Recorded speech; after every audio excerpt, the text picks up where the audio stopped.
Hello student, তোমরা যারা ক্যালকাটা ইউনিভার্সিটির আন্ডারে সেমিস্টার 6-এর ছাত্রছাত্রী আছো এবং তোমাদের রাষ্ট্রবিজ্ঞান সাবজেক্টে অনার্স আছে, তোমাদের জন্য আজকে ক্লাসটা খুবই গুরুত্বপূর্ণ। আজকে ক্লাসে তোমাদের ডিএসসি এ কোড অর্থাৎ ডিএসসি A3 এবং ডিএসসি A4 এই দুটি পেপারের 100% কমনযোগ্য সাজেশন নিয়ে আলোচনা করব। তোমাদের অলরেডি দুটো সিসি পেপার হয়ে গিয়েছে প্রত্যেকে, এবারে তোমাদের ডিএসসি পেপারগুলি আছে। আজকে তোমাদের ডিএসসি এ পেপারের কোডের সাজেশন তোমরা দেখে নাও। প্রথমে ডিএসসি A3 পেপার, যেটা হচ্ছে পাবলিক পলিসি ইন ইন্ডিয়া। দেখো, এই যে পেপারটি আছে, এই পেপার তোমাদের যাদের যাদের আছে তোমাদের একটু চিন্তার কারণ আছে, কারণ পরিষ্কার কথা যে এখান থেকে প্রশ্ন কিন্তু কমন আসে, অর্থাৎ বেশি প্রশ্ন এই পেপার থেকে কমন আসে না। তবে তোমরা কি করবে সেটা নিয়েও বলবো, কারণ পরীক্ষার সময় যদি অযথা চিন্তা করে নাও তাহলে কিন্তু পরীক্ষা অলরেডি ভালো হয় না। তাই চিন্তা না করে সাজেশনটা দেখো, কি বলছে সেগুলোকে বোঝার চেষ্টা করো। এবং তোমাদের যাদের ডিএসসি A4 কোড আছে তোমাদের চিন্তা নেই, A4-এ প্রায় সাজেশন কিন্তু কমন এসে যায়, অর্থাৎ প্রায় বিগত বছরের প্রশ্নপত্র থেকেই প্রশ্ন হয়ে থাকে। কেন বলছি এগুলো, আজকে সাজেশনটা দেখো, স্পষ্ট তোমরা ধারণা পেয়ে যাবে।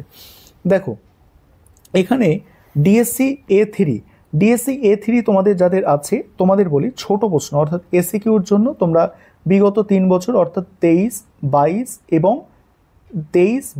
এবং 21 এই 3 বছরের তো তোমরা ছোট প্রশ্ন দেখবে, অর্থাৎ এসিকিউ দেখবে। এবং তোমরা যারা 25-এ পরীক্ষা দিতে চলেছো তোমাদের জন্য 2023 সালের প্রশ্ন সব থেকে গুরুত্বপূর্ণ। তোমরা দেখেছো বাকি পেপারগুলো পরীক্ষা দিলে সেখানে দেখলে যে বেশিরভাগ প্রশ্ন কিন্তু 2023 সাল থেকে রিপিট হয়। যদি রিপিট হয় 2023 সাল থেকেই বেশি প্রশ্ন রিপিট হয়। এবার কথা হচ্ছে এখানে দেখো, এখানে মডিউল 1 থেকে 15 নম্বরের প্রশ্ন ডিএসসি A3 পেপারের, দেখো এখানে 6টা প্রশ্নই আছে। দেখছো 1, 2, 3, 4, 5 এবং 6টা প্রশ্নই আছে, অর্থাৎ এখানে কোনো প্রশ্ন রিপিট হয়নি। আর চিন্তার কারণ, ভয়ের কারণ এখানে যে তাহলে এবারেও কি রিপিট হবে না। তবে তোমাদের বলবো 2023 সালের প্রশ্ন সব থেকে গুরুত্বপূর্ণ তোমাদের জন্য করবে। যেমন প্রথম প্রশ্ন আছে, জননীতি পর্যালোচনার ক্ষেত্রে চার্লস লিনব্লম প্রদত্ত মডেলের গুরুত্ব আলোচনা করো, মোস্ট ইম্পর্টেন্ট।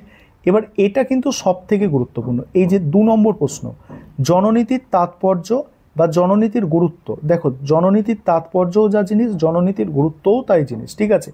এই প্রশ্নটা তোমাদের জন্য এবারে মোস্ট ইম্পর্টেন্ট মডিউল 1 থেকে।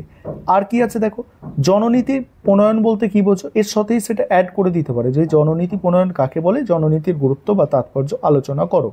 তারপরে আছে জননীতি প্রণয়নের বিভিন্ন কারকের ভূমিকা আলোচনা করো, এটা তোমাদের দেখতে হবে। তারপরে এখানে আরও যে মোস্ট ইম্পর্টেন্ট প্রশ্ন এটা দেখো, জননীতি বলছে জননীতির বিশ্লেষণ কি, জননীতি বিশ্লেষণ প্রক্রিয়া বর্ণনা করো, ঠিক আছে। আমি তোমাদের এখানে 6টা প্রশ্ন আছে, এখানে আমি মোস্ট ইম্পর্টেন্ট কি বললাম, এখানে মোস্ট ইম্পর্টেন্ট বললাম এটা করবে, এটা 1, 2 সব থেকে গুরুত্বপূর্ণ। তারপরে 3 নম্বরের প্রশ্নটা বললাম, এইগুলো হচ্ছে এই প্রথম 3টে প্রশ্ন বললাম এবং এখানে এটা বললাম, এইটা হচ্ছে গুরুত্বপূর্ণ। দেখো চিন্তা করে কোনো লাভ নেই, তোমাদের যাদের এই পেপারটা আছে বা কলেজ থেকে এই পেপারটা তোমাদের দেওয়া হয়েছে, তোমাদের দেখো প্রিভিয়াস ইয়ার্সের প্রশ্ন কমন বলতে কি রিপিট না হলেও তোমাদের কিন্তু 2023 সালের প্রশ্ন সব থেকে গুরুত্বপূর্ণ। আর যেহেতু ক্যালকাটা ইউনিভার্সিটি এবারেই এই সিলেবাস শেষ, তাই তোমাদের প্রশ্নপত্র আশা করি সহজ হবে এবং এখান থেকেই তোমরা প্রশ্ন কমন পাবে। এবার মডিউল 2-এ কি হচ্ছে দেখো, মডিউল 2-এ হচ্ছে প্রথম প্রশ্ন আছে ভারতে জননীতি প্রণয়নের ক্ষেত্রে বিভিন্ন সামাজিক আন্দোলনের ভূমিকা আলোচনা করো।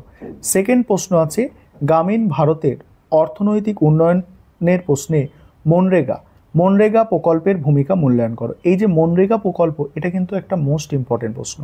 এখানে যদি বলো যে মডিউল 2-এর সব থেকে গুরুত্বপূর্ণ প্রশ্ন কি, এই মনরেগাটা হচ্ছে সব থেকে গুরুত্বপূর্ণ প্রশ্ন। তবে প্রথম প্রশ্ন ছাড়বে না, প্রথম প্রশ্ন হচ্ছে 2023-এর প্রশ্ন, মনে রাখবে মোস্ট ইম্পর্টেন্ট। এছাড়া দেখো ভারতের নীতি প্রণয়নে চাপ সৃষ্টিকারী গোষ্ঠীর ভূমিকা, তারপর ভারতের স্বাস্থ্য ক্ষেত্রে নীতি রূপায়ণের সরকারি বেসরকারি মডেলের ভূমিকা মূল্যায়ন করো। তারপরে আছে বাকি প্রশ্ন, দেখো তুমি কি মনে করো যে জনকেন্দ্রিক নীতি প্রণয়ন সামাজিক আন্দোলনে বিশেষ ভূমিকা নিতে পারে, ঠিক আছে। তারপর হচ্ছে ভারতের ভারত রাষ্ট্রের নীতি প্রণয়নের ক্ষমতার ক্ষেত্রে উদারীকরণের প্রভাব ব্যাখ্যা করো। তবে তোমাদের বলি, এখানে এই যে চারটে প্রশ্ন দেখছো, এই চারটে কিন্তু তোমাদের সব থেকে গুরুত্বপূর্ণ। এই চারটে সব থেকে গুরুত্বপূর্ণ প্রশ্ন, ঠিক আছে। তারপরে দেখো, এবারে যেটা 10 মার্কসের প্রশ্ন, 10 মার্কসের প্রশ্ন দেখো ক্যালকাটা ইউনিভার্সিটিতে কি বলা হয়, 10 মার্কসের প্রশ্ন তোমরা দেখেছো ব্র্যাকেটে লেখা আছে 100 শব্দের মধ্যে লেখা, অর্থাৎ এক পেজের মধ্যে দুটো প্রশ্ন কিন্তু তোমার চলে আসছে। এখানে আমি 6টা প্রশ্ন রেখেছি, দেখো 6টা প্রশ্ন মানে 1 পেজ, 2 পেজ এবং 3 পেজ। 3টে পেজ করলে যদি একটা 10 নম্বরের প্রশ্ন কমন পাওয়া যায়, তাহলে এই 6টা প্রশ্নই তোমাদের দেখতে হবে। 6টা প্রশ্ন কোনোটাই ছাড়া যাবে না। তোমাদের জন্য 2023 মোস্ট ইম্পর্টেন্ট, এই দুটো আগে দেখবে, ঠিক আছে। এই দুটো প্রশ্ন তোমাদের কিন্তু আগে দেখতে হবে। এখানে এই দুটো প্রশ্ন তো আগে দেখবে। তারপরে দেখো, তারপর মডিউল 2টা দেখো। এবারে মডিউল 2 এ কি আছে দেখো, মডিউল 2 এ আছে, মডিউল 2 এ দেখো, মডিউল 2 এ যেগুলো আছে তোমরা দেখো। এবারে মডিউল 2 এ আরেকটা বিষয় তোমাদের বলবো, এখানে তোমরা ওই যে এনইপি যেটা আছে, অর্থাৎ জাতীয় শিক্ষানীতি এনইপি, ওর উপর একটি টিকা করো, এটা কিন্তু একটু দেখে রাখতে পারো মডিউল 2 থেকে 10 মার্কসের জন্য, ঠিক আছে। 10 মার্কসের জন্য একটু এনইপিটা দেখে রাখতে পারো। বাকি তোমরা এই প্রশ্নগুলো করবে, ভালো করে দেখে নাও, বাকি তোমরা এই প্রশ্নগুলোই করবে। এখানে যে প্রশ্নগুলো আছে এই প্রশ্নগুলো করবে, এক্সট্রা এনইপিটা একটু দেখে রাখতে পারো। এখানে নীতি আয়োগ কিন্তু তোমাদের জন্য খুবই গুরুত্বপূর্ণ এবারে। তারপরে দেখো, তারপরে যাদের ডিএসসি A4 পেপার আছে তোমাদের একটু তুলনামূলকভাবে সহজ। কারণ কি দেখো, কারণটা তোমরা বুঝতে পারবে যে তোমরা যদি 2023 সালে দুটো প্রশ্ন করে যাও, একটা প্রশ্ন কমন আসার সম্ভাবনা অনেক অনেক বেশি। কারণটা কি দেখো, এখানে 2022 সালের দুটো প্রশ্ন দেখো, 2022-এর মধ্যে দুটো প্রশ্নের মধ্যে একটা প্রশ্ন কিন্তু 24-এ রিপিট এলো। এই কারণেই তোমাদের বলছি যে এই পেপারটা রিপিট হয়, কিন্তু ডিএসসি A3 তোমাদের যাদের আছে সেই পেপারটা কিন্তু রিপিট হওয়ার সম্ভাবনা কম থাকে। তবে এবারে যেহেতু সিলেবাস শেষ, অর্থাৎ লাস্ট সিলেবাস তোমরা পরীক্ষা দিচ্ছ, কি করে ক্যালকাটা ইউনিভার্সিটি দেখো। দেখো এখানে প্রশ্ন হচ্ছে 2023 সালের প্রশ্ন দেখো, সপ্তদশ শতাব্দী থেকে একবিংশ শতাব্দী পর্যন্ত জাতিরাষ্ট্র ব্যবস্থার সার্বভৌমিকতার ধারণাটির বিবর্তন বিবৃত করো। সেকেন্ড প্রশ্ন আছে, ইউরোপ, এশিয়া ও আফ্রিকার আঞ্চলিক অন্তরাষ্ট্রীয় সংগঠনগুলি কিভাবে বিশ্ব অর্থনীতিকে প্রভাবিত করেছে, উদাহরণসহ ব্যাখ্যা করো। তারপরে ইউরোপীয় ইউনিয়নের গঠনতন্ত্রের বিবর্তনের মধ্যে দিয়ে জাতিরাষ্ট্র ব্যবস্থার যে পরীক্ষা চলছে তা আলোচনা করো। তারপরে দেখো, দ্বিতীয় বিশ্বযুদ্ধোত্তর পর্বে উন্নয়নশীল রাষ্ট্রের অর্থনীতির ওপরে বেটন উডস প্রতিষ্ঠানগুলির প্রভাব। দেখো 23 সালের প্রশ্ন করছো, কিন্তু এই প্রশ্নটা 4 দাগের প্রশ্নটা আছে, বেটন উডস প্রতিষ্ঠানগুলির প্রভাব, এটা মোস্ট ইম্পর্টেন্ট, এটাও খুব ভালো করে তোমাদের কিন্তু দেখে যেতে হবে। তারপরে দেখো এখানে আছে, প্রচলিত সার্বভৌম রাষ্ট্র ব্যবস্থায় বহুজাতিক অর্থনৈতিক সংস্থাগুলি কিভাবে চ্যালেঞ্জ সৃষ্টি করেছে তা উদাহরণসহ আলোচনা করো। এবারে দেখো মডিউল 2 থেকে দেখো, মডিউল 2 এ প্রথম প্রশ্ন আছে, বিশ্বায়নের যুগে বিশ্ব রাজনীতির পরিচিতি ও সংস্কৃতি কিভাবে গুরুত্বপূর্ণ নির্ণায়ক হয়ে উঠেছে ব্যাখ্যা করো। পরের প্রশ্ন, জলবায়ুর পরিবর্তন, দারিদ্র্য এবং বিশ্ব রাজনীতির মধ্যেকার যোগসূত্র। এখানেও দেখো একটা জিনিস দেখো, এখানে 2022 সালে দুটো প্রশ্নই কিন্তু 2024 সালে কমন চলে এসেছিল, ঠিক আছে, অর্থাৎ রিপিট চলে এসেছিল। তাই এই পেপারটা যাদের আছে তোমাদের মানে অতটাও ভাবনার কারণ নেই, তবে ডিএসসি A3 পেপারটা একটু ভাবনার কারণ আছে।